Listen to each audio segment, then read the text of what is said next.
What do you desire? What makes you itch? What sort of a situation would you like? Let's suppose, I do this often in vocational guidance of students.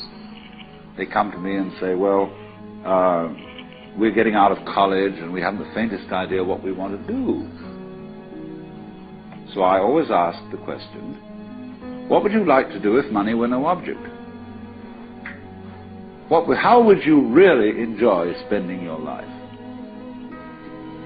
Well, it's so amazing. As a result of our kind of educational system, crowds of students say, well, we'd like to be painters, we'd like to be poets, we'd like to be writers, but as everybody knows, you can't earn any money that way.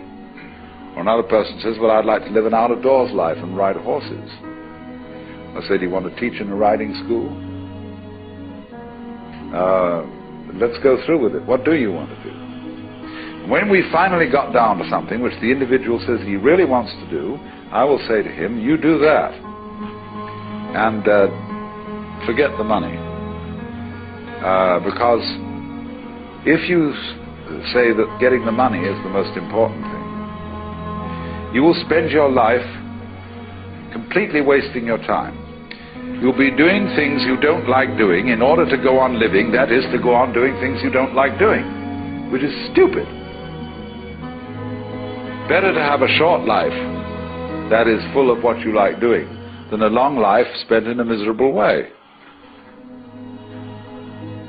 And after all, if you do really like what you're doing, it doesn't matter what it is, you can eventually you could eventually become a master of it. The only way to become a master of something is to be really with it. And then you'll be able to get a good fee for whatever it is. So don't worry too much. Somebody's interested in everything. And anything you can be interested in, you'll find others who are. But it's absolutely stupid to spend your time doing things you don't like in order to go on spending things you don't like, doing things you don't like, and to teach your children to follow in the same track. See, what we're doing is we're bringing up children and educating them to live the same sort of lives we're living, in order that they may justify themselves and find satisfaction in life by bringing up their children, to bring up their children to do the same thing, so it's all wretch and no vomit. It never gets there. And so, therefore, it's so important to consider this question, what do I desire?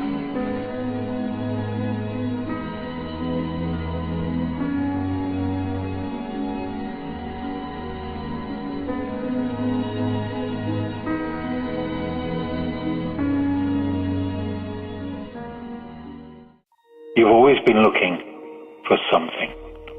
That something that sets you apart. That something that makes you more than the person you're living as. More into the person you were created to be. What others see as mundane, you see as magnificent. You catch a glimpse of something new, and it becomes something significant. It's that something extra that keeps you up at night. The hours pass by while everyone else sleeps. You dream, you imagine, you envision what your life might be. What if you were born for more? There's got to be more than just this. I want to be used. That's your greatest wish. The demand for you has always been true. You are gifted and passionate. Add God's purpose to this, and watch what He can build. Now, what will you do with what you've been given? Will you put it into motion? Will you take on the responsibility?